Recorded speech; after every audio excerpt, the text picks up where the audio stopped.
बच्चों शुरू करते हैं रिलेशंस एंड फंक्शंस।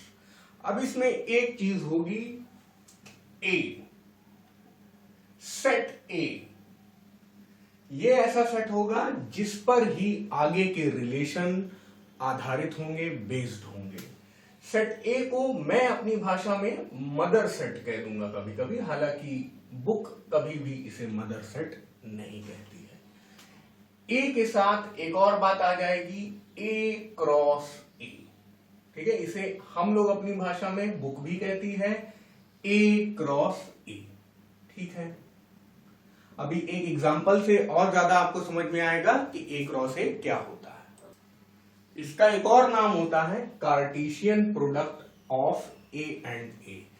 ये चीज हम लोग ने क्लास 11th में भी पढ़ी थी। बिल्कुल चिंता मत करिए, आप कहेंगे कि सर हमने तो 11th में कुछ ठीक से पढ़ा ही नहीं, तो भी आपको कोई दिक्कत नहीं होगी। 12th में जितना रिलेशंस एंड फंक्शंस है वो आपको इतने ही लेक्चर से पूरा समझ में आएगा। अब ए क्रॉस ए बोले या Cartesian product of A and A बोले, ये एक ही बात है।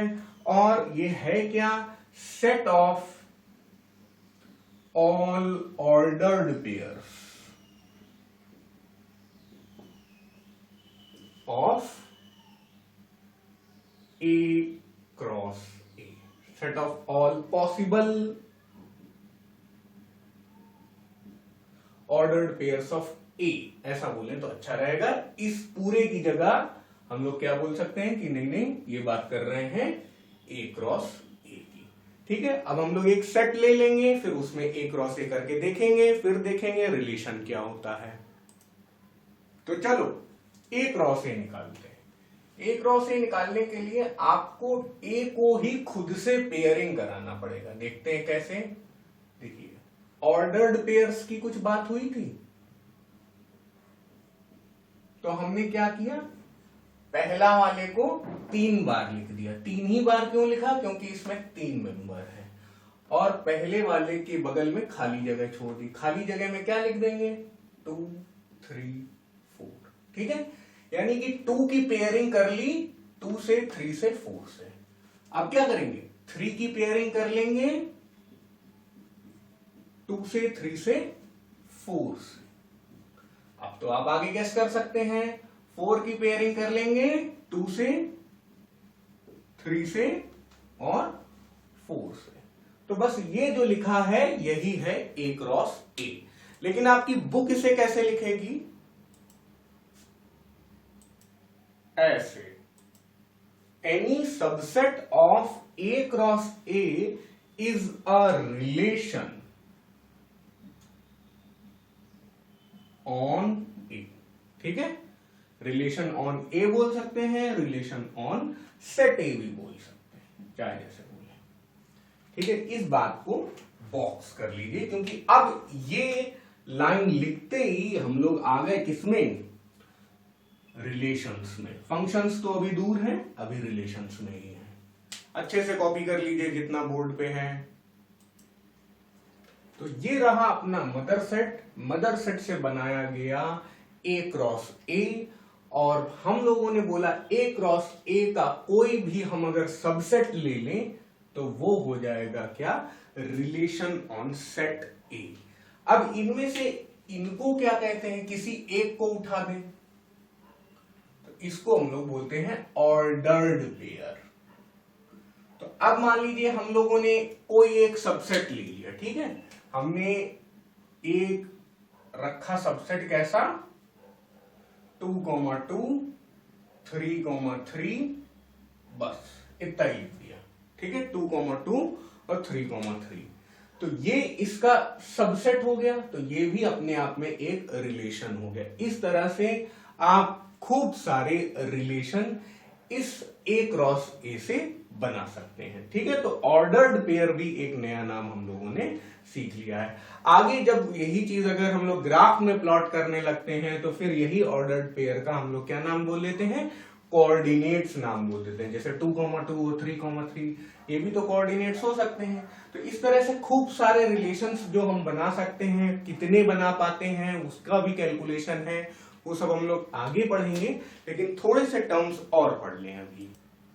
एक सबसेट हम लोगों ने ये अपनी तरफ से बनाया था, एक सबसेट मैंने एम्प्टी सेट ही रख लिया भाई, कोई ऑर्डर्ड पेयर ना रखा जाए। एक सबसेट मैंने ऐसा लिया कि पूरा ए क्रॉस ए ही उठा के रख दिया जाए। देखिए चाहे ए क्रॉस ए आप ऐसे लिखें चाहे ऐसे लिखें, ऐसे मैं लिखना पसंद करता हूं, ऐसे बुक लिखना पसंद करती है। इस तरह लिखने में फायदा ये होता है कि थोड़ा सा हमें मैट्रिक्स टाइप बन के मिल जाता है और इस तरह से थोड़ा कंफ्यूजन होता है। कंफ्यूजन ना हो इसलिए मैंने इसको यहां रख दिया, इस वाले को लाल कर दिया यहां रख दिया और इस वाले को फिर से काला कर दिया यहां रख दिया। ठीक है, तो देखिए जैसा रिलेशन हम लोग कैसे भी डिफाइन कर सकते हैं, किसी भी तरह हमने रिलेशन डिफाइन किया जिसका रिजल्ट आ रहा है कि कोई भी ऑर्डर्ड पेयर उस रिलेशन को सेटिस्फाई नहीं कर रहा है, तो ये एक एम्प्टी रिलेशन कहलाएगा। मतलब उसमें कुछ हम लोग भर ही नहीं पा रहे हैं, कोई ऑर्डर पेयर कुछ कर ही नहीं पा रहा है, तो ये है एम्प्टी रिलेशन। ठीक है, कभी कभी R2 इज इक्वल टू ऐसे भी लिख दिया जाएगा। ठीक है, अब यहां पर पूरा ए क्रॉस ए आया जा रहा है, पूरा ही ऑर्डर्ड पेयर, हर एक ऑर्डर्ड पेयर इस रिलेशन को सेटिस्फाई कर रहा है, तो ये क्या हो जाएगा, यूनिवर्सल रिलेशन।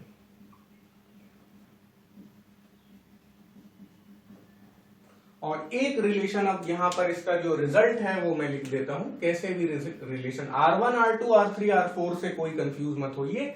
आप किसी को भी 4 बोल सकते हैं, किसी को भी 3 बोल सकते हैं, केवल R भी बोल सकते हैं, तो ऐसा कोई जरूरी नहीं R1 R2 ही बोलना जरूरी है कि यूनिवर्सल सेट जो है वो R3 होता है, ऐसा नहीं बोल रहा हूं मैं। ठीक है, ये तो नाम देने की बात है।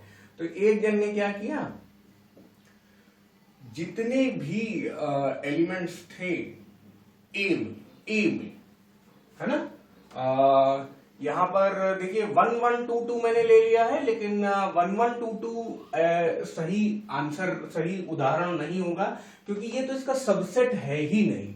तो 1 1 2 2 ले लिया तो 2 2 तो चल जाएगा, चलो यहाँ पे हम लोग 3 3 ले लें या 3 4 ले लें। ठीक है, 3 3 ले लेते हैं, चलिए ठीक है। अब फिर यहाँ पे देखिए 1 1 2 2 और 3 3, ये इसका सबसेट नहीं होगा क्योंकि 1 1 तो यहाँ पे कहीं पे है ही नहीं, है ना, तो 1 1 कहीं पे है ही नहीं, तो हम लोग 2 2 ले लिए, 3 3 ले लिए, चलिए इधर पे 4 4 ले लेते हैं। ऐसा जो रिलेशन होगा, पहली बात तो शुरू से सुनिए, मदर सेट से ही ए क्रॉस ए डिफाइन होगा और ए क्रॉस ए से हम लोग रिलेशन को डिफाइन करेंगे। मतलब रिलेशन कहीं ना कहीं इसके अंदर होना चाहिए, तभी तो सबसेट होगा। तो ये हो गया एम्प्टी रिलेशन, ये हो गया यूनिवर्सल रिलेशन। और इस तरह के रिलेशन में जहां पे हम लोग डायगोनल के एलिमेंट्स को ले लेते हैं, उस तरह, मतलब वैसे यहां डायगोनल तो कुछ है ही नहीं, लेकिन अगर मैट्रिक्स टाइप बनाते हैं तो डायगोनल मैं बोल रहा हूं, तो ऐसे में हम लोग इसको कह देते हैं आइडेंटिटी रिलेशन। ठीक है, आइडेंटिटी रिलेशन में क्या होता है, every element of A relates to itself. बिल्कुल नहीं और सब कुछ, इन दोनों को मिलाकर एक नया फैंसी नाम दे दिया जाता है ट्रिवियल रिलेशंस।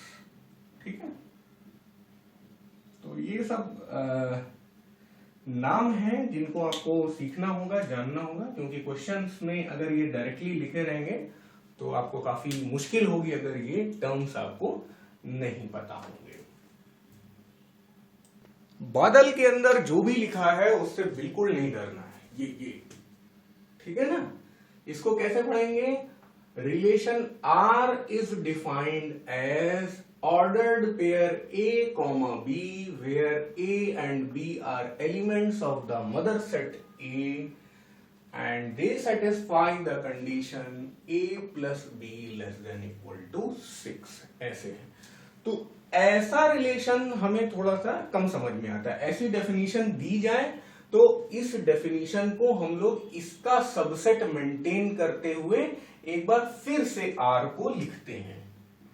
कैसे, देखो भाई, दोनों जुड़कर 6 से कम होने चाहिए, तो 2 + 2 क्या 6 से कम है? 2 + 3 है, 2 + 4 6 के ही बराबर है और इक्वालिटी कह रही कि हाँ बराबर 6 होगा तो भी चलेगा, बराबर 6 होगा तो भी चलेगा। 3,2 चलेगा, 3,3 चलेगा, 4,3 नहीं चलेगा, 4,2 चलेगा, 4,3 नहीं चलेगा, 4,4 नहीं चलेगा। ठीक है, तो ये इस तरह है। अब अगर आप चाहें तो आर ऐसे लिख लें और चाहें तो जैसे मैंने सिखाया है ऐसे कर दें। चलिए मैं भी बुक की तरह कर देता हूं थोड़ा सा, 4,2। तो अब चाहे ऐसे लिखो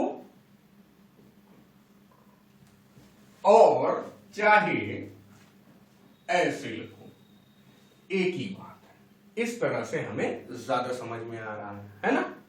तो जो ज्यादा समझ में आ रहा है वैसे ही लिखेंगे, वैसा करना भी पड़ेगा। कई बार क्वेश्चन में बोला जाएगा कि ये है right all the possible ordered pairs which satisfy the relation R.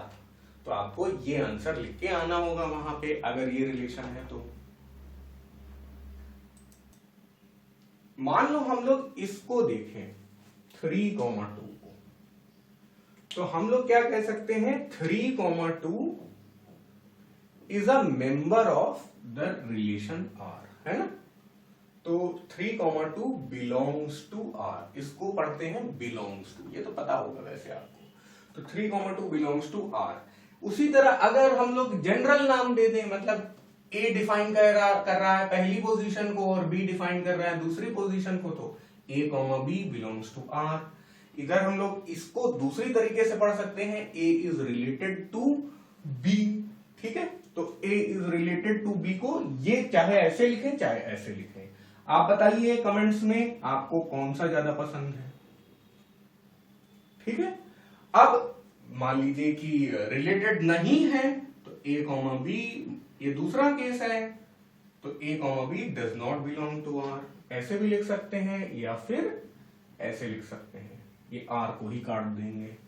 तो इसको क्या पढ़ेंगे, A is not related to B.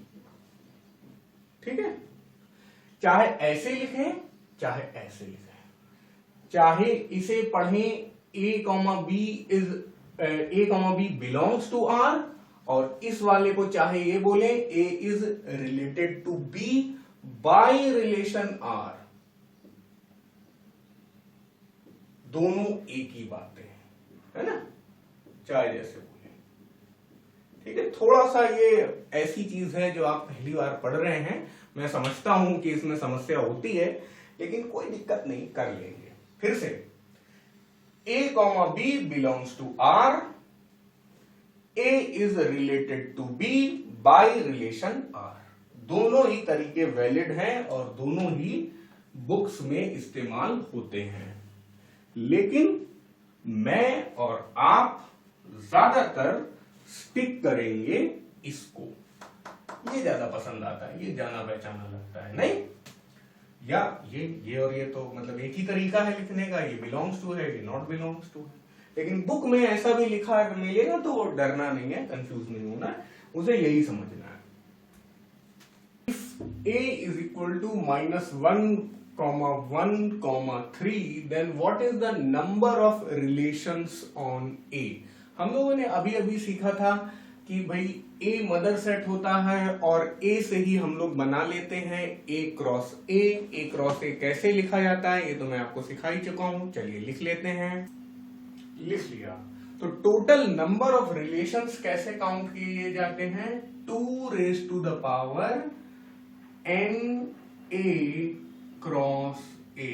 अरे ये n क्या होता है? देखिए n A बताता है कि सेट A में कितने मेंबर हैं, 3 मेंबर है, यानी 3 एलिमेंट है। और n A क्रॉस A बताता है कि भाई Cartesian product A cross A में कितने मेंबर हैं, यानी कि कितने ऑर्डर्ड पेयर हैं। भाई इसके यूनिट मेंबर्स क्या होते हैं, उनको कहते हैं हम लोग एलिमेंट्स। सेट के यूनिट मेंबर्स होते हैं एलिमेंट्स और कार्टेशियन प्रोडक्ट के यूनिट मेंबर्स होते हैं ऑर्डर्ड पेयर। तो यहां पे कितने ऑर्डर्ड पेयर है, 3, 3, 6, 3, 9। ठीक है, तो एक चीज याद रखिएगा कि ऐसे भी हम लोग 9 लिख सकते थे। एन ए क्रॉस ए को हम लोग ये भी लिख सकते थे कि ये N A into N A होता है। इनफैक्ट ये भी फॉर्मूला सही है, ठीक है, मतलब यहां से हम लोग यहाँ पे आ सकते हैं, बट अभी तो सब वैल्यू हमारे सामने ही है, तो कोई दिक्कत नहीं। तो 2 raise to the power n A cross A कितना हो गया 9, ठीक है, तो ये हो गया 512। कभी कॉम्पिटिटिव एग्जाम में आ जाए तो ये सब लिखने की जरूरत नहीं है, आपको क्या करना है 2 रेज़ टू द पावर, भाई इसमें कितने हैं 3 और खुद से ही पेयरिंग कर लेगा, तो 3 क्रॉस 3,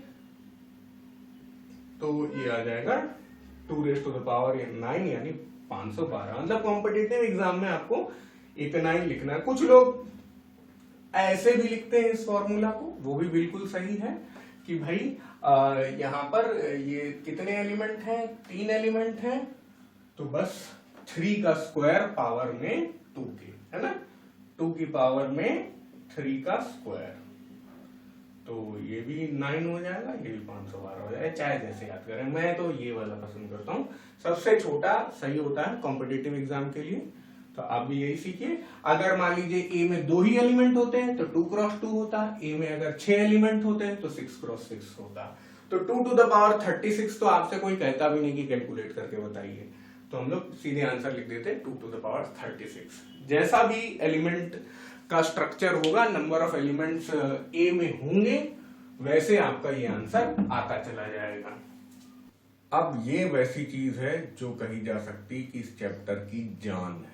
इस चैप्टर से इस टॉपिक पर जरूर क्वेश्चन आएगा। Types of relations on a set. Let R be a relation on a non empty set A, then R is called a. तो याद रखिएगा ए अपना क्या है मदर सेट, ए क्या है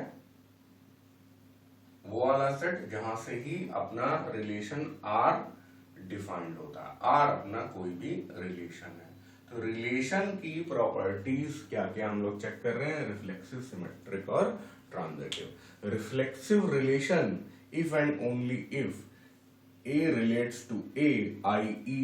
A, belongs to R for all A belongs to A. Symmetric relation बीच से पढ़ रहा हूं, A, B belongs to R implies B, A belongs to R for all A, B belongs to A. Transitive relation A, B belongs to R, B, C belongs to R implies A, C belongs to R for all A, B, C belongs to A. मुझे पूरा विश्वास है कि आपको कुछ नहीं समझ में आया होगा। ऐसे ही दिक्कत मुझे भी हुई थी जब मैं स्टूडेंट था, बट चिंता नहीं करिए, आपको जो यहाँ पर लिखा है ये सब याद करने की जरूरत नहीं है, उसे अप्लाई करने की जरूरत है, और अप्लाई करने की लैंग्वेज भी मैं सिंप्लीफाई कर रहा हूं। देखिए आपके में लिखा है ए आर ए, देखिए यहाँ पे ए आर ए इंप्लाइज लिखा हुआ है, ए आर ए लिखा हुआ है, फिर लिखा है आई ई ए बिलोंग्स टू आर। मैं पढ़ा चुका हूं आपको कि ये लिखा हो चाहे ये लिखा हो, ये दोनों ही एक ही बात है। ये हमें कम समझ में आता है, ये ज्यादा अच्छे से समझ में आता है, ऐसी चीजें देख चुके हैं पहले सेट वगैरह में, तो इसलिए इसी को हम लोग पढ़ेंगे। तो हम लोग जब अप्लाई करेंगे तो क्या लिखेंगे, फॉर ऑल ए। तो भाई फॉर ऑल ए को इस तरह लिख लिया जाता है, for all A belonging to the mother set A. ऐसे लिख लो तो ज्यादा अच्छा है, ये और ये एक ही बातें हैं, तो हम लोग केवल यही लिखेंगे ए बिलोंग्स टू आर। यानी कि अगर हम ऐसा प्रूव कर दें कि मदर सेट का हर एक एलिमेंट इस कंडीशन को सेटिस्फाई करता है। जैसे मान लीजिए मदर सेट छोटा सा ही ले लेते हैं 1, 2, 3 बस। तो अगर हम ये देख लें कि 1, 1 भी रिलेशन में प्रेजेंट है, 2, 2 भी रिलेशन में प्रेजेंट है और 3, 3 भी रिलेशन में प्रेजेंट है, तो हम लोग मान लेंगे कि हाँ ये रिलेशन होल्ड करता है। आई बात समझ में? अभी और क्वेश्चंस करेंगे तो और ज्यादा हमें समझ में आएगा, ठीक है। अभी फिलहाल आप अगर नहीं समझ पा रहे हैं तो ये तीनों लाइनें जो मैं लिखता हूं आप उतना रट लीजिए, ठीक है। सिमेट्रिक रिलेशन में क्या होगा, for all A comma B belonging to A, ठीक है। ऐसे में A comma B belongs to R, यहां से हम शुरू करेंगे और फिर हम लोग ये इंप्लाई करते हुए कंडीशंस चलाते हुए यहां पे अगर हम लोग खत्म कर लें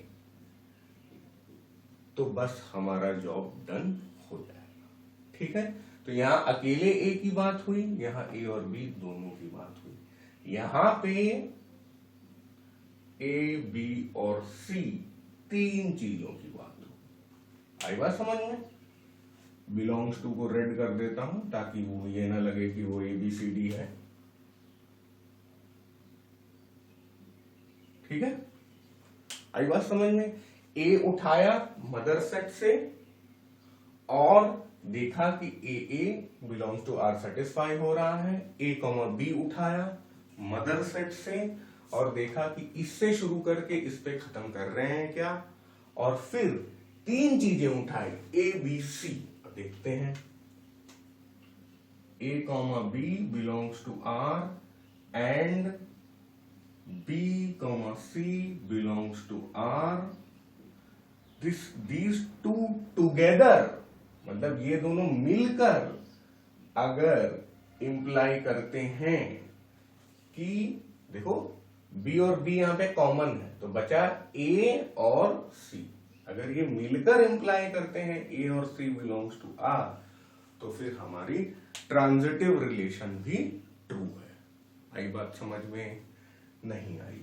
नहीं आई तो कुछ सवाल करेंगे, बिल्कुल समझ में आएगी। फिलहाल आप इसे अपनी कॉपी में लिख लीजिए, रट लीजिए, ठीक है। क्योंकि आप अगर पहली बार कर रहे हैं तो मुझे समझ में आता है कि ये सब चीजें थोड़ा सा नहीं स्ट्राइक करती हैं, बट जब इसे आप अप्लाई करेंगे बोलेंगे ओ अच्छा ऐसे करना है। तो इसके तुरंत बाद दो क्वेश्चंस हम लोग करेंगे लगातार इसी पे बेस्ड, फिर देखते हैं। Show that the relation R in the set A 1, 2, 3 and R is equal to 1, 1, 2, 2, 3, 3, 1, 2 and 2, 3 is reflexive but neither symmetric nor transitive, ठीक है। तो सबसे पहले हम लोग चेक करेंगे क्या, रिफ्लेक्सिविटी, फिर चेक करेंगे सिमेट्रिसिटी, फिर चेक करेंगे ट्रांजिटिविटी, ठीक है। ये मतलब अभी हम लोग चेक कर रहे हैं।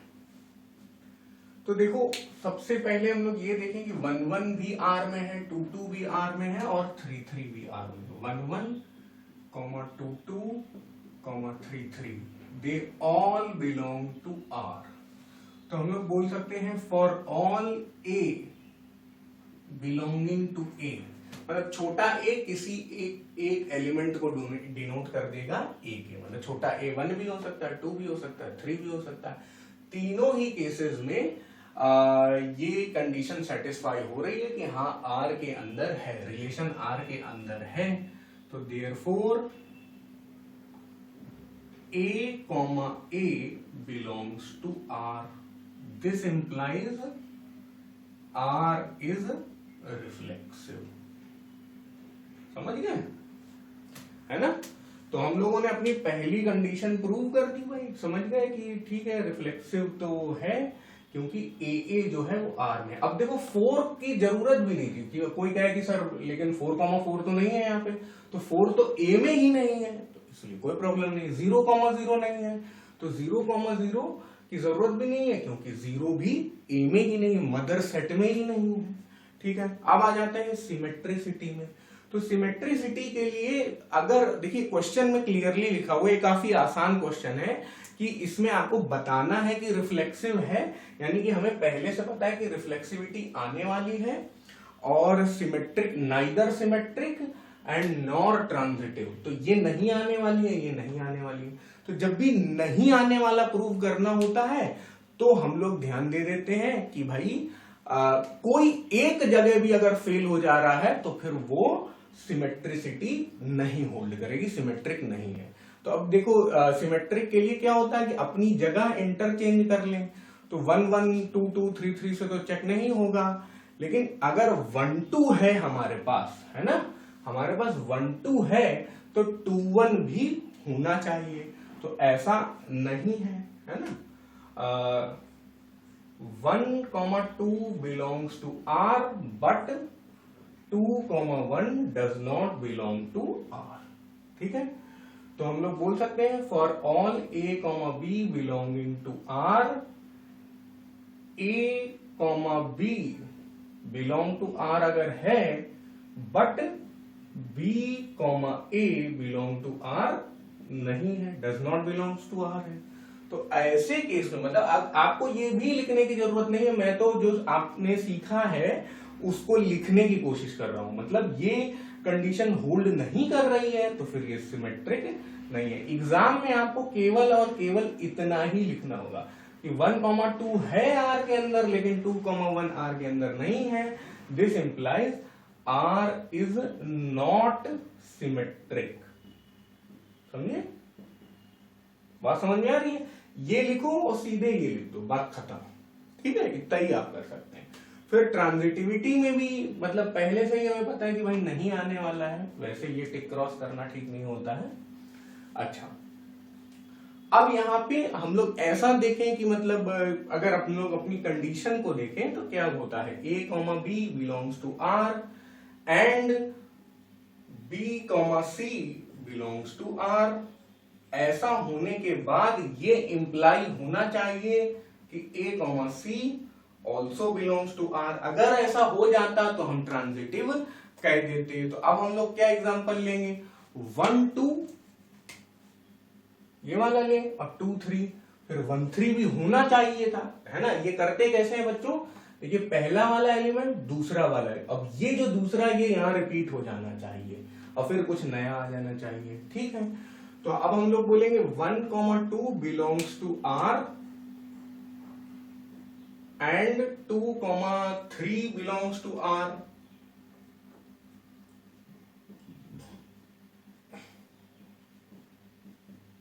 बट मतलब पास वाले बराबर हो गए तो दूर वाले आ जाने चाहिए। तो 1, 3 यहां कहीं नहीं है, does not belong to R। तो बस आपको एग्जाम में कितना लिखना है, इतना लिखना है और सीधे बोल देना है this implies R is not क्या, ट्रांजिटिव। तो तीनों बातें हमारे सामने आ चुकी हैं, reflexive, not symmetric, not transitive. तो अंत में हम लोग अपना स्टेटमेंट यहीं पे लिख देंगे, R is reflexive but neither symmetric nor transitive। ठीक है, तो इस तरह हम लोग अपना आंसर सबमिट करेंगे, क्योंकि क्वेश्चन में ही दिया था इसलिए हेंस प्रूव्ड भी लिखना चाहिए।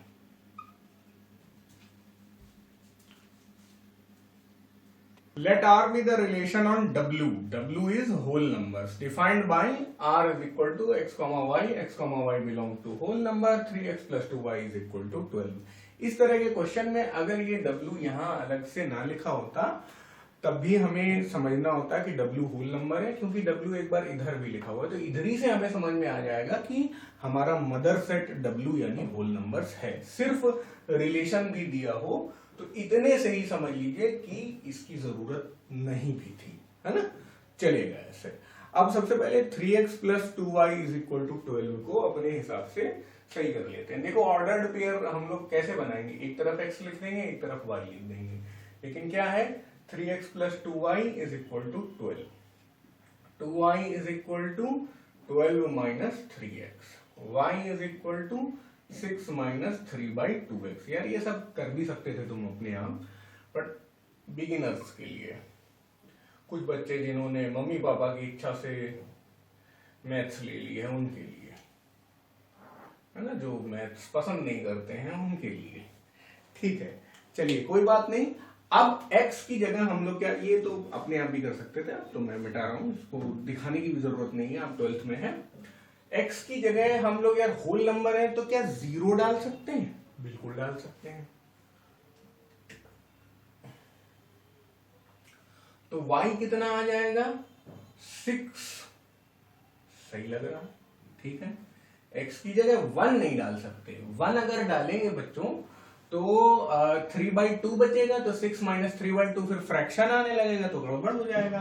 तो हम लोग 2 डाल लेते हैं।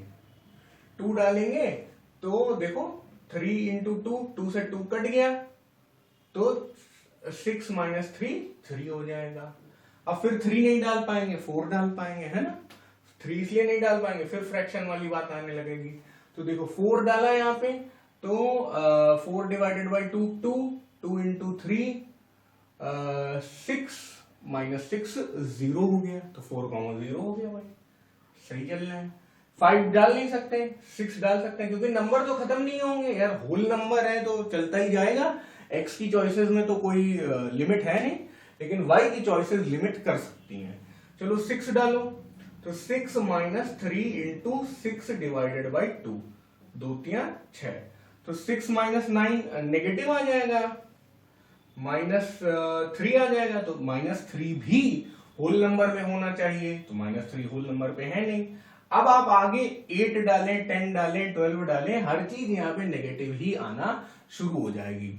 यानी कि हमारा जो रिलेशन आर है उसमें जो काम की चीजें हैं वो बस यही है, ठीक है।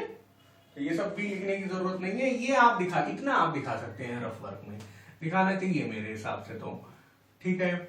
0,6 2,3 और 4,0, बस इतना ही आर है हमारा, ठीक है। तो अब रिफ्लेक्सिविटी चेक करते हैं। तो पहला ही एलिमेंट 0 है, तो 0,0 डज नॉट, W का पहला एलिमेंट 0 है ना, तो 0,0 does not belong to R। This implies A, does not belong to R. This implies R is not reflexive। खत्म बात। आप ये भी ना लिखिए, तो मैं आपको दिखाने के लिए कर रहा हूं कि चलो अब नहीं लिखते हैं, एक बार कर चुके हैं क्वेश्चन में ऐसा। तो R is not reflexive। अब सिमेट्रिक के लिए क्या होना चाहिए कि उलट पलट होना चाहिए। 0,6 बिलोंग्स टू R, कोई बात नहीं, अच्छी बात है, बट 6,0, अरे भाई खटखट मत करो, does not belong to R, है ना। 0,6 तो है, लेकिन 6,0 उसका मेंबर नहीं है। तो हम लोग बोलेंगे this implies R is not symmetric, ठीक है ना। तो दो चीजें हम लोगों ने कर ली। अब ट्रांजिटिविटी देखते हैं भाई। तो यहां पे कुछ कॉमन वाला देखते हैं, 0, 4, 0 और 0, 6, ऐसे भी हम लोग लिख सकते हैं ना। तो हम लोग क्या कह रहे हैं, 4, 0 belongs to R, 0, 4, 0, 6 belongs to R। तीन चीजें चाहिए ना। बट अब देखो पास वाले बराबर हैं, तो दूर वाले आ जाने चाहिए। तो यानी कि 4,6 होता तो ट्रांजिटिविटी होल्ड कर दी एटलीस्ट इस वाले केस में। But 4,6 does not belong to R। This implies R is not transitive. आगे बात समझ में। और मैंने हमेशा बोला है बच्चों कि अगर आपको नॉट रिफ्लेक्सिव, नॉट सिमेट्रिक और नॉट ट्रांजिटिव में से कुछ भी एक को भी प्रूव करना है ना, कोई एक चीज भी लेनी है अगर, तो नॉट प्रूव करना बहुत आसान होता है कि रिफ्लेक्सिविटी अगर एक केस में भी नहीं है तो वो नॉट रिफ्लेक्सिव हो गया। अगर सिमेट्रिसिटी एक केस में भी नहीं है, मतलब कि पूरे होल नंबर में से एक केस में भी, मतलब 0 से पे चेक कर लिया, अगर है तो 2 पे कर लो, 1 पे कर लो, 4 पे कर लो, 5 पे कर लो। कहीं पे भी अगर सिमेट्रिसिटी रिलेशन आर में वायलेट हो रही किसी एक केस में, तो हम लोग नॉट सिमेट्रिक बोल देंगे। उसी तरह ट्रांजिटिव में भी हम लोग ये बात कह सकते हैं। तो अब एक तरीके से हमारा नॉट रिफ्लेक्सिव, नॉट सिमेट्रिक और नॉट ट्रांजिटिव को हम लोग समराइज करके लिख देंगे। तो neither reflexive, nor symmetric, nor transitive, मतलब ये थोड़ा अंग्रेजी हो गई यहाँ पे, नाइदर नॉर वाला है तो एक बार नाइदर और 2 बार नॉर लिखना है। अगर आईसीएससी में है तो इस बात पे भी नंबर कट सकते हैं आपके, कि आप 2 बार नाइदर लिख दें, 1 बार नॉर लिख दें, है ना। ये क्वेश्चन थोड़ा सा अच्छा था इसलिए क्योंकि यहाँ पर मतलब आर थोड़ा सा अच्छे से लिखा हुआ है, कठिन तरीके से लिखा हुआ है। दूसरी बात, यहाँ पे हमें पता नहीं है कि रिफ्लेक्सिविटी, सिमेट्रिसिटी और ट्रांजिटिविटी है भी या नहीं है। प्रूव दैट नहीं है। प्रूव दैट में या शो दैट में क्या होता है कि आपको पहले से ही पता होता है कि हमें यही करना है, नॉट ही प्रूव करना है। नॉट प्रूव करना है तो एक ही केस ले लें, है ना। तो चलिए बढ़िया। A relation R on a non-empty set A is called an equivalence relation। अब हम लोग आ चुके हैं equivalence relation पे, ठीक है। If and only if it is, if and only if का मतलब होता है बच्चों की दोनों तरफ से, कि अगर ये तीनों ट्रू है तो इक्विवेलेंस रिलेशनशिप है, और अगर इक्विवेलेंस रिलेशनशिप ट्रू है तो ये तीनों सही होने पड़ेंगे, ठीक है ना, दोनों साइड से, ठीक है।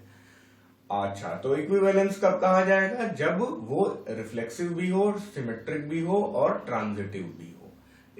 पहली कंडीशन रिफ्लेक्सिव की क्या है? आपके पास तो ए आर बी इस तरह लिखा हुआ है, लेकिन हम लोग की रिफ्लेक्सिव कंडीशन ऐसी होती है, सिमेट्रिक कंडीशन ऐसी होती है और ट्रांजिटिव कंडीशन ऐसी होती है। अब तो आप जरूर अप्लाई करना सीख चुके हैं कि कैसे रिफ्लेक्सिव, सिमेट्रिक और ट्रांजिटिव चीजें हो सकती हैं, है ना। तो ऐसा भी पॉसिबल है कि रिफ्लेक्सिव हो जाए, ट्रांजिटिव भी हो जाए और सिमेट्रिक भी हो जाए, तीनों चीजें हो जाए, तब हम लोग कहेंगे कि इक्विवेलेंस रिलेशनशिप है। तो आप लोगों को ये नहीं याद करना है, आपको सिर्फ ये सिंप्लीफाइड वर्जन याद करना है। एग्जाम में आप यही लिख कर आइए, यही अप्लाई करके आइए। अब इक्विवेलेंस रिलेशनशिप पे भी एक सवाल कर लेते हैं। So that the relation R on set I, यानी integers defined by R is equal to A, B, A minus B is divisible by 3, A and B belong to integers, is an equivalence relation। equivalence relation जब आपसे बोला गया है कि show that, यानी कि तीनों चीजें सिमेट्रिसिटी, ट्रांजिटिविटी और रिफ्लेक्सिविटी, ये सब वैलिड होंगी, ये सभी होल्ड करेंगी, ये आपको पहले से ही बोल दिया गया। ये भी सही है, ये भी सही है, ये भी सही है। अगर हम ये प्रूव कर दें तो हाँ, ये इक्विवेलेंस रिलेशन है। तो अब सब कुछ इसी में दिया होता है। रिफ्लेक्सिविटी के लिए अगर मतलब सोचें तो हमें A बिलोंग्स टू R इस तरह की बात करनी है। For all A belongs to I, याद रखिएगा मैंने आपको यह सिखाया है कि नहीं प्रूव करना। Reflexivity does not hold prove करना बहुत आसान है, लेकिन रिफ्लेक्सिविटी होल्ड करना, अगर प्रूव करना है हमें कि रिफ्लेक्सिविटी होल्ड कर रही है, तब ये थोड़ा सा कठिन है कि हमें सारे केसेस के लिए वो प्रूव करना होगा। बट मैथमेटिक्स हमें हेल्प कर देगी, कोई दिक्कत नहीं है। कैसे? देखो, अब ए लाना है तो बी की जगह भी ए ले आओ, तो यहां पे हम लोग क्या करेंगे? A minus A is divisible by 3,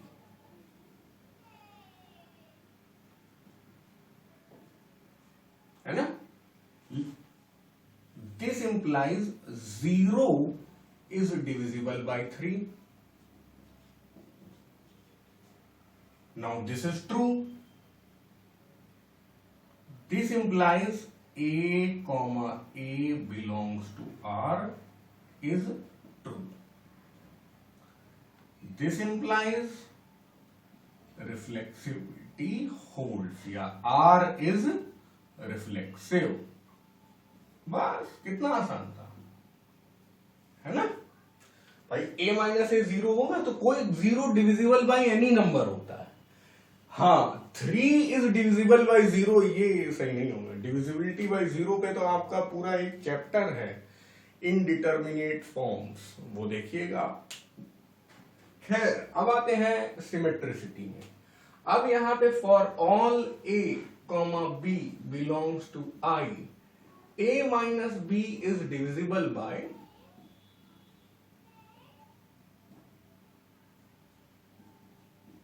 three. ये एक तरीके से लेट है ना, ये हम अपनी तरफ से मान रहे हैं। तो अगर हम लोग ये करें कि a माइनस बी को, मतलब हम लोग ये मान लें this implies a minus b is equal to 3k। हम ये कर ले, अगर दोनों तरफ को माइनस साइन दे दें, माइनस a माइनस बी, ये माइनस 3k हो जाएगा। तो ये क्या हो जाएगा, b माइनस ए माइनस 3k हो जाएगा। समझ में आ गया। यहां से ये भी डायरेक्टली भी लिख सकते थे, this implies b minus A is divisible by 3। ये भी तो हम लोग कह सकते हैं, है ना। नेगेटिव आ रहा है तो क्या हुआ, अरे यार मान लीजिए कि -15 अगर आ गया तो ये भी तो डिविजिबल बाय 3 है। मान लो k की वैल्यू 5 है किसी कारण से, है ना, तो इसलिए ये भी सही है। अब इसके बाद अगली लाइन हम लोग लिख सकते हैं, this implies b a belongs to r। और यहां पे a b belongs to r रहा होगा, तभी तो ये हमने लेट किया है। समझ में आ रहा है कि नहीं, है ना। Ordered pair a b r के अंदर है, तभी तो a minus b is divisible by 3 वाली लाइन हम लोग सही मान पा रहे हैं। तो ये भी सही है, और इसको लेते हुए हम लोग ये ले आए। समझ गए, है ना। इससे शुरू किया और इस पे खत्म किया, तो इसका मतलब हम लोग लिख सकते हैं बाई 1 and 2। इसमें यार मतलब स्टेप मिस कर सकते हैं, मैं जैसे ये वाला स्टेप हटा सकता हूं, है ना, तो कोई दिक्कत नहीं। दिस इंप्लाइज R इज क्या, सिमेट्रिक। वाह भाई वाह। अब अगले वाले में और थोड़ी सी मेहनत, for all a b c belonging to I, है ना, a b belongs to r, b c belongs to r। इस बार पहले इधर हमने एक ही चीज लेट की है, इसको अकेले, अब दो चीजें लेट कर देंगे। This implies a minus b is divisible by 3, b minus c is divisible by 3। तो इसके लिए एक बात आ जाएगी क्या, a minus b is equal to 3k, यही ले लो इधर वाला। और इसके लिए क्या बात आ जाएगी, b minus c is equal to 3p, कुछ भी ले लो, pk बनाना चाहता हूं मैं, है। अच्छा अब 1 and 2 को ऐड कर लो, तुम उल्टा लिख दो, 1 2 ऐड 1 and 2, तो क्या आया, a minus b plus b minus c is equal to 3k plus 3p, है ना। इसका मतलब ये कट गया, a minus c is equal to 3p plus k। और यहां पे आप बता दीजिए, इधर भी बता दीजिए, k बिलोंग्स टू इंटीजर्स। हालांकि ये मतलब या नेचुरल नंबर भी लिख सकते हैं, कुछ भी लिख सकते हैं, लेकिन इंटीजर लिखना ज्यादा अच्छा होगा, ठीक है। और यहां पे भी लिख दीजिए कि p k belong to integer, या k p जो लिखना चाहे, तो p plus k will also be integer, है ना। दिस इंप्लाइज, अब देखो a minus b divisible by 3 आया, इससे आया था, b minus c divisible by 3 इससे आया था। तो अब यार a माइनस सी अगर 3 टाइम्स p प्लस k है, तो हम ये नहीं बोल सकते हैं इसी के जैसा a c belongs to r, यानी ये दोनों अजम्पशन लिए और पा गए हम लोग ये, ठीक है। तो इसको मान लेते हैं इक्वेशन बी, और ये दोनों मिलाकर थे, ज्यादा एरो बने जा रहे हैं यार, ये दोनों मिलाकर थे ए। तो हम लोग बोल सकते हैं बाय ए एंड बी। अब ये एरो हटा दो, बदसूरती हट जाएगी। अब तो समझ गए हो ना एरो के किसका क्या मतलब है, ठीक है ना। दिस इंप्लाइज आर इज क्या सिमेट्रिक नहीं है इस बार, है ना, इस बार ट्रांजिटिव है, ठीक है। तो आर हो गया क्या, रिफ्लेक्सिव, आर हो गया सिमेट्रिक, और आर हो गया ट्रांजिटिव। तो जब तीनों है रिफ्लेक्सिव, सिमेट्रिक और transitive, therefore R is an equivalence relation. अब एक उल्टी बात बताऊंगा, अगर आपको ये प्रूव करना है कि आर इक्विवेलेंस रिलेशन नहीं है, तो तीनों में से कोई एक भी प्रूव कर दो कि नहीं है, तो बस इक्विवेलेंस रिलेशन चौपट हो गया। आई बात समझ में? फिर से बोलूंगा, इक्विवेलेंस रिलेशन है ये प्रूव करना है तो तीनों टिक होने चाहिए, और इक्विवेलेंस रिलेशन नहीं है तो तीनों में से कोई भी एक क्रॉस अगर कर लिया तो काम बन जाएगा। कौन सा क्रॉस करोगे? सबसे आसान वाला, ए कॉमा ए को प्रूव कर दो कि A comma A does not belong to R, तो हम लोग बोल देंगे R is not an equivalence relation. लेकिन यहां तो जो करना था वो हम लोग ने कर दिया है, so this question is done now. पढ़ते पढ़ते पूरे लेक्चर में अगर आप यहां तक पहुंच गए हैं तो बस आपका चैप्टर समझ लीजिए लगभग खत्म हो चुका है। 99% बोर्ड एग्जाम का जॉब डन हो चुका है, और 80% IIT जेई का भी जॉब डन हो चुका है, ठीक है। तो बहुत अच्छी बात है, ये टेबल वही लोग देख पाएंगे जो वीडियो को अंत तक देखेंगे, है ना। तो इस टेबल में क्या मैं बता रहा हूं भाई, आप किसी रिलेशन को चेक करते हैं तो वो रिफ्लेक्सिव हो सकता है, सिमेट्रिक हो सकता है, ट्रांजिटिव हो सकता है, तीनों हो सकता है, दो दो हो सकते हैं, एक एक हो सकता है, कैसा भी हो सकता है ना। तो हम लोग ने ऐसे भी केस देखे जहां पे केवल रिफ्लेक्सिव है, हम लोग ने ऐसे देखे जहां पे रिफ्लेक्सिव, सिमेट्रिक और ट्रांजिटिव तीनों है। इस टाइप की बातें हो चुकी हैं। तीनों ना हो, टिक टिक का मतलब क्या है कि रिफ्लेक्सिव भी है, सिमेट्रिक भी है और ट्रांजिटिव भी है, ठीक है। अब इसके बाद क्या है कि एक में टिक है, दो में क्रॉस है, एक में टिक है, दो में क्रॉस है ना, एक में टिक है, दो में क्रॉस है। कहने का मतलब अगर हम लोग इस केस को स्टडी करें तो ये कोई ऐसा रिलेशनशिप है जो रिफ्लेक्सिव नहीं है, सिमेट्रिक नहीं है, लेकिन ट्रांजिटिव है। फिर उसके बाद एक में क्रॉस है, दो में टिक है, मतलब रिफ्लेक्सिव नहीं है लेकिन सिमेट्रिक है और ट्रांजिटिव है, ठीक है। और एक में क्रॉस है, दो में टिक है, एक में क्रॉस है, दो में टिक है। आई बात समझ में? तो या तो सब कुछ होगा, या तो कुछ नहीं होगा, या तो सिर्फ एक प्रॉपर्टी होल्ड करेगा, और या तो सिर्फ एक प्रॉपर्टी नहीं होल्ड करेगा। आई बात समझ में? ठीक है। होल्ड्स ऑल, होल्ड्स नन, समझ गए होगे यार। अब होल्ड्स ओनली वन प्रॉपर्टी, मतलब हमारा जो रिलेशनशिप है वो केवल तीनों में से एक ही प्रॉपर्टी होल्ड करता है, और यहां पे होल्ड्स टू प्रॉपर्टीज। आई बात समझ में? इतने ही केसेस बन सकते हैं, यानी कि 8 तरह के सवाल जनरेट हो सकते हैं। लेकिन मेरा ये मानना है कि ये एक कैटेगरी है, ये एक कैटेगरी है, ये एक है और ये एक है, तो फिर 4 ही हो गए, है ना।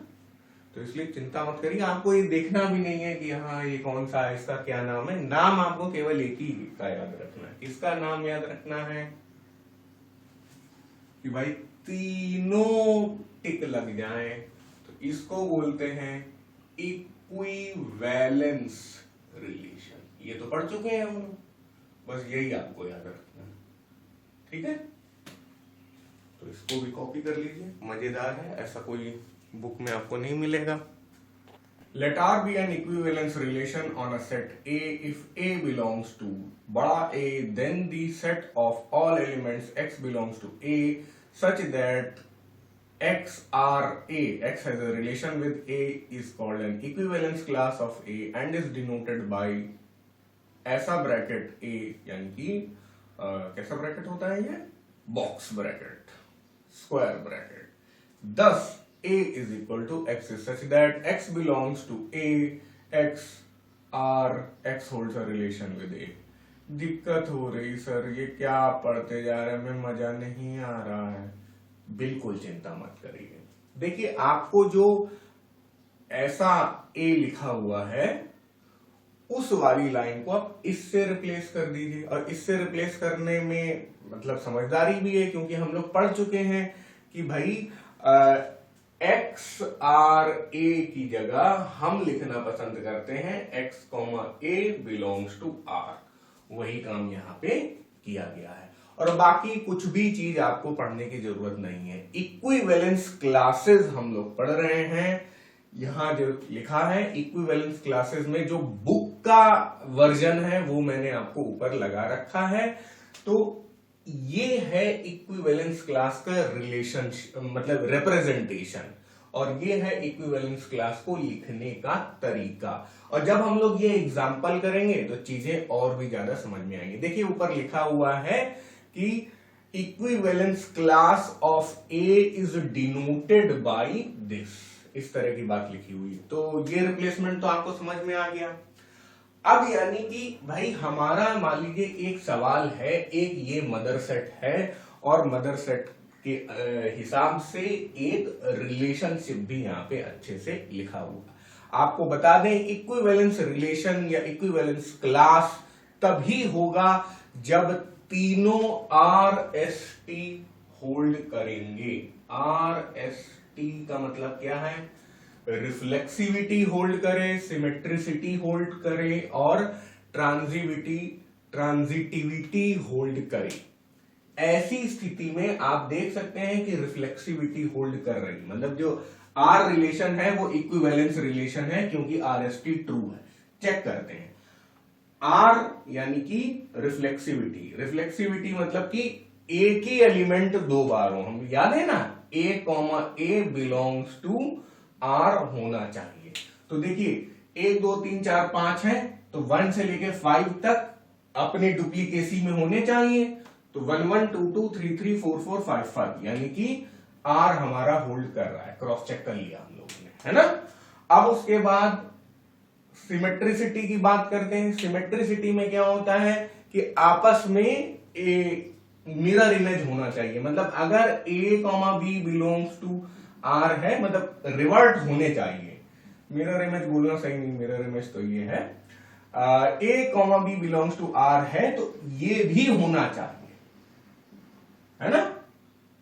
तो देखो भाई, इधर तो समझ में नहीं आएगा कि ये ए कौन ए है कौन ए बी है, तो अगर ये रिप्लेस भी हो जाएंगे तो कोई प्रॉब्लम नहीं है। इसीलिए ये पॉइंट जो है वो यहाँ पे कवर हो चुका है। 1 1 2 2 3 3 4 4 5 5 में ये चीज देखने की जरूरत नहीं है। ये और ये का एक ही मतलब है अगर हम इनकी बात कर रहे हैं। लेकिन देखो 1 2 का उल्टा 2 1 होल्ड कर रहा है, 4 5 का उल्टा 5 4 होल्ड कर रहा है। सही है, यानी कि हमारी सिमेट्रिसिटी भी होल्ड कर रही है। अब आ जाते हैं ट्रांजिटिविटी में। ट्रांजिटिविटी में थोड़ा सा ध्यान रखना पड़ेगा। अगर मान लीजिए हम लोग ये दोनों लेते हैं 1 2 2 1, तो देखो ये और ये 1 1 होल्ड करता है, यानी सही है। एक और केस चेक कर लो, अगर हम ऐसे लिख दें 2 1 1 2, तो देखो ये और ये होल्ड करता है। समझ में आया, ये है और ये भी है, यानी कि रिफ्लेक्स ट्रांजिटिविटी है। ये है और ये भी है, यानी कि ट्रांजिटिविटी है। देखिए इसके लिए भी चेक कर लेता हूं। 4 5 5 4 4 4 तो है, अब आपको समझ में आ रहा होगा। 5 4 4 5 4 4 तो है। तो यानी कि हर तरह का केस हम लोगों ने देख लिया, बोला हाँ यार ट्रांजिटिविटी तो है। अरे ये बात समझ में, ठीक है। इस रिलेशनशिप के अंदर रिफ्लेक्सिविटी, सिमेट्रिसिटी और ट्रांजिटिविटी तीनों है। अगर क्वेश्चन में वो कह रहा है R is an equivalence relation, तो आपको चेक करने की भी जरूरत नहीं है, ठीक है। ये तो मैं अपने एक्सप्लेनेशन के लिए कह रहा था। इस क्वेश्चन में ये दिया हुआ है कि ए अपना मदर सेट है, आर इसके हिसाब से डिफाइंड है और आर हमें दे भी दिया गया है, आर इक्विवेलेंस रिलेशन है। Right all the possible equivalence classes. मान लीजिए ये सवाल है, ये तो मैं केस लेकर देख रहा हूं, जो ऊपर बातचीत लिखी हुई है उसको थोड़ा सा हम लोग समझ ले अच्छे से, ठीक है। तो अब जैसे मान लीजिए 1 पहला एलिमेंट है, तो अब इसको थोड़ा सा समझो यार। x, a जो लिखा हुआ है, मैं रेड मार्कर निकाल लेता हूं। तो a क्या क्या वैल्यू ले सकता है? अच्छा, a क्या क्या वैल्यू ले सकता है? a बिलोंग्स टू r है, तो a वैल्यू क्या क्या ले सकता है? 1 2 3, अच्छा थोड़ा इधर लिख देते हैं, 1 2 3 4 5। तो ऐसे हम लोग ने अगर डिनोट कर दिया तो ये इक्विवेलेंस क्लास ऑफ 1, ये इक्विवेलेंस क्लास ऑफ 2 3 4 5, ऐसे करके हम लोग बोले, ठीक है। अच्छा, अब रेड मार्कर किस लिए लाया था मैं? इसको आप देखिए x, a को, x, a को आप होवर करिए यहां पे, यहां, ठीक है। मैं पकड़ के इसको इसके ऊपर होवर कर रहा हूं, तो देखो x की पोजीशन में 1 वैल्यू ले रहा है और a की पोजीशन में 1 वैल्यू ले रहा है। हम अगर मान लीजिए यहां देख रहे हैं, इसकी बात कर रहे हैं, तो आप मान के चलिए कि a इज इक्वल टू 1 है। तो a इज इक्वल टू 1 है, यानी आप अब किसको होवर कर रहे हैं? x, 1 को होवर कर रहे हैं। तो x, 1 को होवर कर रहे हैं, तो देखिए यार 1 के साथ में 1 आया है, तो 1 रिलेशनशिप का हिस्सा है।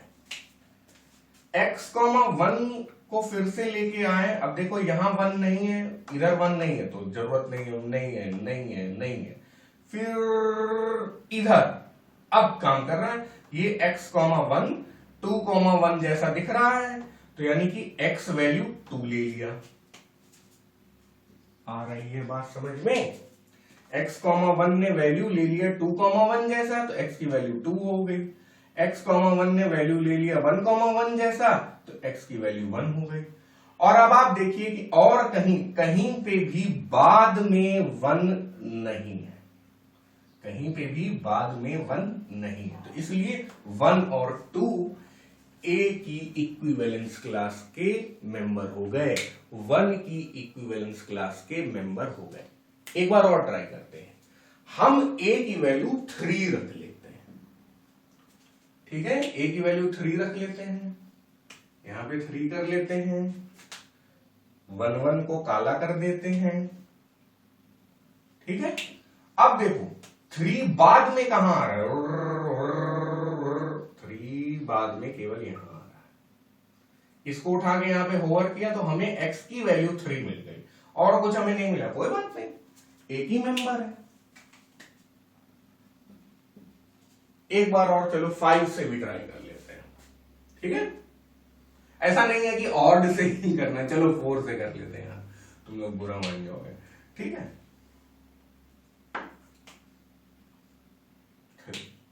4 से कर लेते हैं। 4 बाद में कहां है? कहां बाद में 4 है? ये रहा 4। कहां बाद में 4 है? ये रहा 4।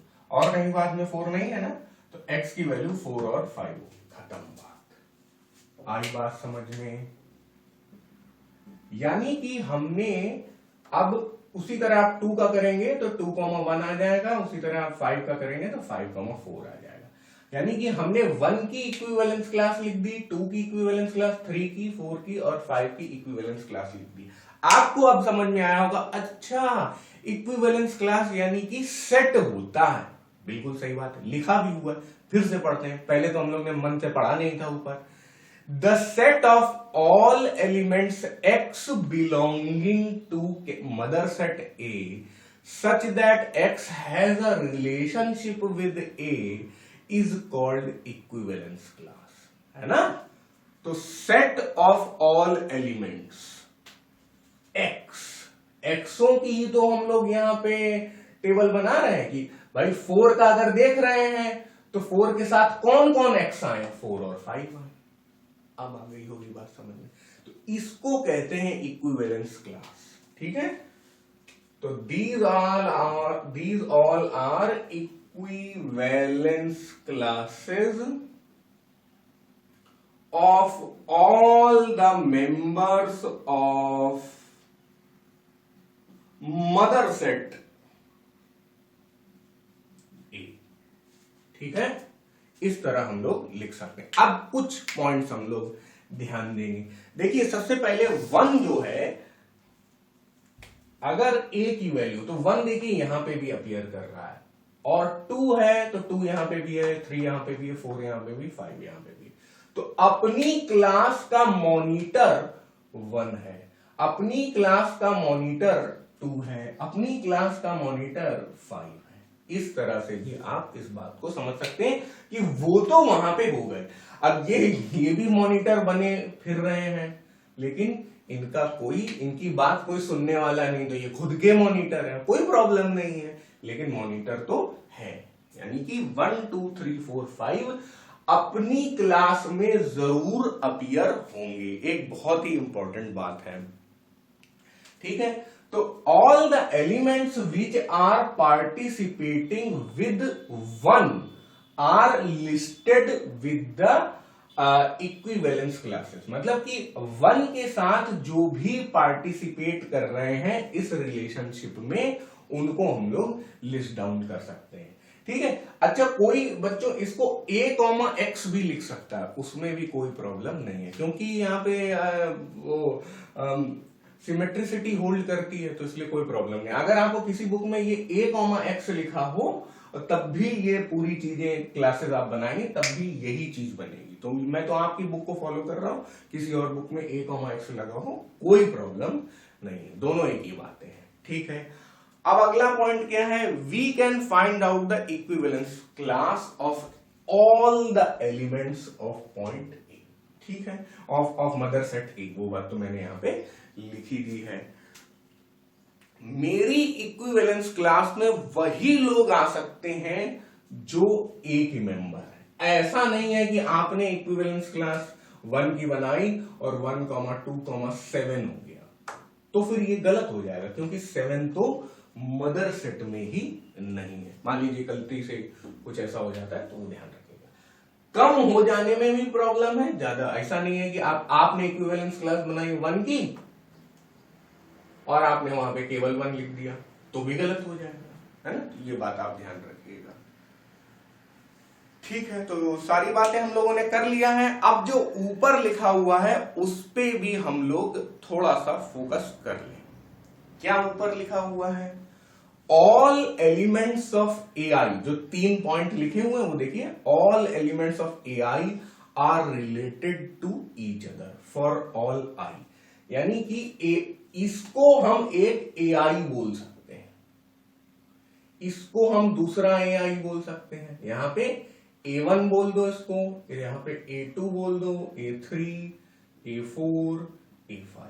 यही जो इक्विवेलेंस क्लासेस है, इसी को वो ए आई बोल रहा, कोई नई चीज नहीं है। इसी को वो पार्टीशन बोल देता है, ठीक है ना। In general, if R is equivalence relationship of set A, then R divides A into mutually disjoint subsets AI called partitions of A. तो R जो है पार्टीशंस में मदर सेट A को डिवाइड करे दे रहा है। पहला पार्टीशन क्या है, 1, 2, दूसरा पार्टीशन क्या है, 2, 1। तो अब यार इनको हम लोग इक्विवेलेंस क्लासेस को क्या कर सकते हैं यार, 1, 2 और 2, 1 में तो कोई अंतर है ही नहीं, तो ये दोनों मिलके क्या बन जाएंगे, 1, 2, ठीक है। A1 A2 A5 लिखने से थोड़ा कंफ्यूजन बढ़ सकता है, मैं और सिंप्लीफाई कर रहा हूं 3, और ये दोनों मिलके क्या बन गए 4,5, क्योंकि इसमें और इसमें कोई फर्क नहीं है ना, सेट में ऑर्डर चेंज करने में कोई फर्क नहीं पहनता। तो देखिए अब पार्टीशन किसको बोलेंगे, ये पहला पार्टीशन है, ये दूसरा पार्टीशन है और ये तीसरा पार्टीशन है, ठीक है। यानी इक्विवेलेंस क्लासेस कितनी बन सकती हैं, 5 बन सकती हैं, लेकिन पार्टीशन कितने बन सकते हैं, 3 बन सकते हैं। अब ये बोल रहा है, फिर से सुनते हैं, are is an equivalence relationship on set A, then R divides A into mutually disjoint subsets AI called partitions। अब ये देखो disjoint subset है कि नहीं है, 1,2 यहां है, 3 यहां है और 4,5 यहां, पूरे A को हमने 3 पार्टीशन में डिवाइड कर लिया। ये परिवार काफी मिलजुल के रह रहा है, लेकिन परिवार के अंदरूनी भी ग्रुपबाजी हो रही है, अंदरूनी पॉलिटिक्स भी यहां पे चल रही है। तो इसको आप ध्यान रखिए कि ये पार्टीशन है। अब तीनों पॉइंट को पढ़ते हैं। All elements of AI are related to each other for all I. For all I का मतलब आई की वैल्यू 1 2 3 4 कुछ भी हो सकती है, यहां पे आई की वैल्यू 1 2 3 तक ही जा रही है। तो मान लीजिए कि हम लोग आई की वैल्यू 1 देखते हैं, A1 की बात करते हैं, तो 1 और 2 आपस में रिलेट होते हैं, तो सही बात है, 1 और 2 भी है, 2 और 1 भी है, ठीक है। 4 और 5 आपस में रिलेट होते हैं, 4 और 5 भी है, 5 और 4 भी है, उनका रिलेशनशिप होल्ड करता है, वो लोग आर के मेंबर हैं। 3 जो है कोई बात नहीं, कोई और से दोस्ती नहीं, लेकिन खुद से तो दोस्ती है, इसलिए 3,3 भी यहां पर है, कोई टेंशन नहीं है। पहला पॉइंट क्लियर हो गया। No element of AI is related to any other element of एजे।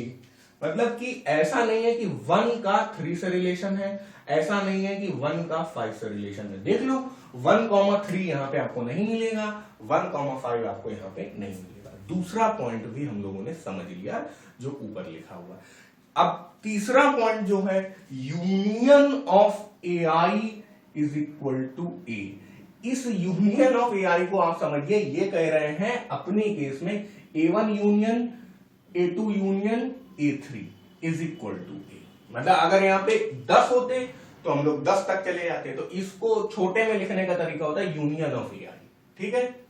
तो इसका इसका इसका यूनियन देख लो, ए आ जाएगा, सही बात है, बन गया। एआई इंटरसेक्शन एजे इज 5, ठीक है ना। तीसरा पॉइंट यहां पे आपको दिख रहा होगा। अब इसके इंटरसेक्शन में कुछ आ ही नहीं रहा, सही बात है, इन दोनों के इंटरसेक्शन में कुछ नहीं आ रहा है, इन दोनों के इंटरसेक्शन में कुछ नहीं आ रहा है, यानी A1 इंटरसेक्शन फॉर एग्जांपल हम लोग लिख दें तो A1 इंटरसेक्शन A3 5 जो है वो अपने इस एग्जांपल से जस्टिफाई हुआ जा रहा है। आ रही बात समझ में, सब बढ़िया से देख लीजिए यहां पे। आखिरी बात, the subsets of AI, the subsets AI are equivalence classes, और सबसेट्स AI ही पार्टीशंस होते हैं। मतलब आखिरी बात जो है उसमें मैं थोड़ा सा उल्टा करूंगा कि इक्विवेलेंस क्लासेस जो होती हैं वही पार्टीशंस A1 A2 A3 बनाते हैं, ठीक है। जो इक्विवेलेंस क्लास अपने आप में मिरर इमेज होंगी तो उनको हम लोग एक ही पार्टीशन में सबमिट कर देंगे, मतलब 1 2 2 1, है ना जी। ये 1 2 2 1 जो हो रहा है ये एक तरीके से, अच्छा याद रखिएगा RST जो है अपनी रिफ्लेक्सिविटी, सिमेट्रिसिटी और ट्रांजिटिविटी वो रिलेशन R में ही होल्ड करती है। RST आप मतलब क्लासेस में मत लगा दीजिएगा, ये मदर सेट है और ये बेबी सेट्स है, समझ गए। मदर सेट से हम लोगों ने क्लास की शुरुआत की और बेबी सेट्स पे हम लोगों ने क्लास की अंत की। The class is over, thank you.